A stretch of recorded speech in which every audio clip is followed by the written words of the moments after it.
خلينا نروح مع حضراتكم إلى مجلة إسرائيل ديفنس اللي ذكرت الحقيقة، وهذه المجلة طبعا متخصصة في الشؤون، باين من اسمها متخصصة في الشؤون العسكرية والأمنية.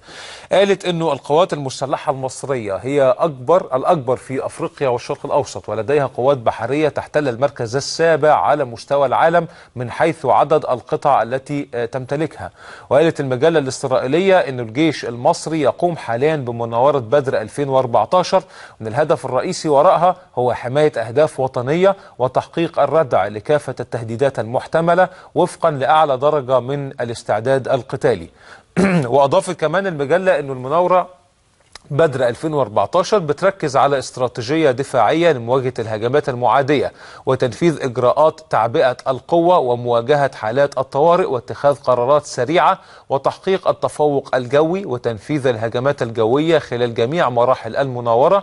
وقالت كمان المجلة أنه المناورة التي ينفذها الجيش المصري هي أكبر مناورة منذ عام 1996 من حيث التخطيط والأفراد والمعدات والوحدات التي شاركت. وأوضحت المجلة الإسرائيلية أن المناورة تهدف أيضا إلى القدرة على الانتشار السريع لدعم حلفاء مصر وحماية المصالح الاستراتيجية المصرية خارج حدود مصر. الكلام ده كنا قلناه قبل كده، فإيه الغرض من أنه مجلة إسرائيلية معنية ومتخصصة بالشؤون العسكرية والأمنية تنشر هذه المعلومات خلال هذا التوقيت؟ خلونا نستمع للواء ممدوح عطية الخبير الاستراتيجي لتوضيح هذا الأمر. سيادة اللواء صباح الخير. صباح الخير يا فندم. اهلا بحضرتك. سيادة اللواء، كيف تقرأ يعني انه مجلة اسرائيلية مختصة ومعنية بالشؤون العسكرية والأمنية بتنشر التفاصيل دي في هذا التوقيت مع ما يحدث داخل المشهد السياسي الإسرائيلي من توترات؟ والله هي يعني ما ذكرته هو الحق، ولكن يقصد به باطل. هو ده الحق. يقصد به باطل ايه؟ انها عاوزه تبين انهم غلابه وضعفاء ومحتاجين معونه تاني امريكيه ماديه وقتاليه باسلحه ومعدات اخرى. ده الهدف الخفي. نعم. انما الحقيقه هو الجيش المصري معروف انه 10 جيش في العالم، بحريته من اقوى بحريات المنطقه. قواته الجوية دايما متفوقة. أنا أسمع من زمان من حرب فلسطين وما بعده أن أدق مدفعيات العالم في التصويب وإصابة الهدف هي المدفعية المصرية. وشاهدنا ده في معركة الشرف، معركة أكتوبر 73.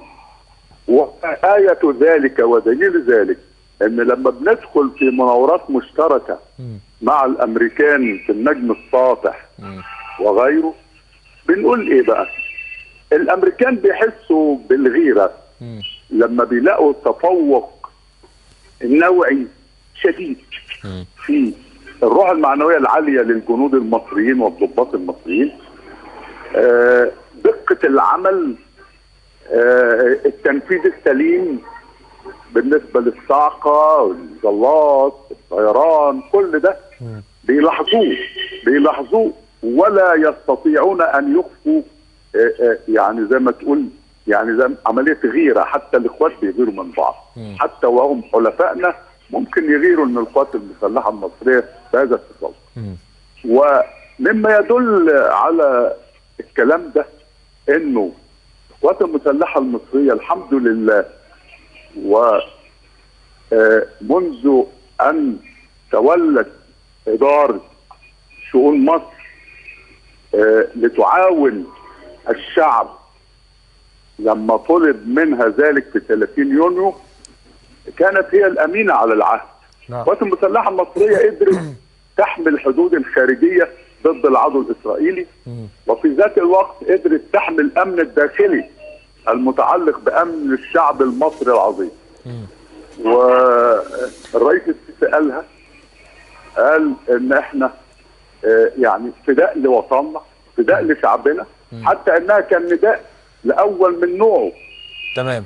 طيب سيادة اللواء، الحقيقة المشهد السياسي الإسرائيلي شديد الارتباك في هذا التوقيت، والمفترض أنه هيتم إجراء الانتخابات الخاصة بالبرلمان بالكنيست في 17 مارس المقبل. هل تعتقد أنه المجلة الإسرائيلية في هذا التوقيت ونشرها هذه التفاصيل هو غرض من إحدى أو بعض الأحزاب السياسية في الداخل الإسرائيلي أن هي تصدر حالة من الخوف إلى الرأي العام في الداخل في إسرائيل، وبالتالي تقدر تصب في يعني خدمة أو يعني الدعم للتصويت لأحزاب معينة لها استراتيجية واضحة للداخل الإسرائيلي في الفترة القادمة؟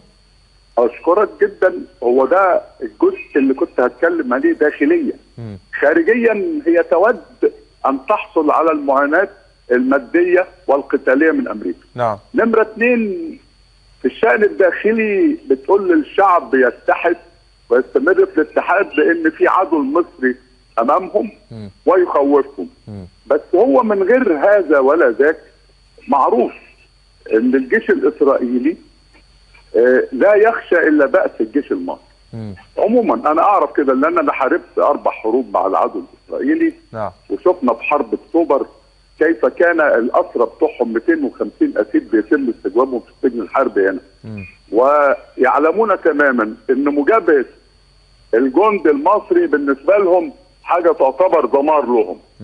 فعلى هذا الاساس لما هو بيخوف شعبه من وجود خطر داهم له في الضفه الغربيه من القناه اللي هي مصر العظيمه وفي سيناء ايضا، فبيخلي الشعب يهدى شويه او يتوافق شويه او يتصالح مع نفسه شويه ولا يتدمر.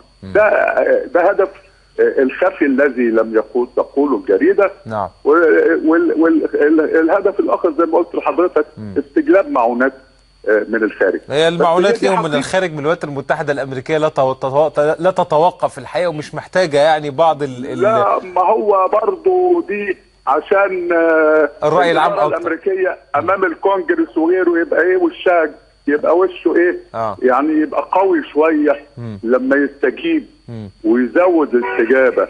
لأن هو مش ناقصين على رأي حضرتك. صحيح. هو اللوب الصهيوني هناك عامل اللازم، اللوب الصهيوني عامل اللازم، وكل ده بيتم بلا توقف. نعم. ولكن برضه هل من مزيد يعني؟ هل من مزيد؟ نعم. بشكرك شكرا جزيلا اللواء ممدوح عطية الخبير الاستراتيجي.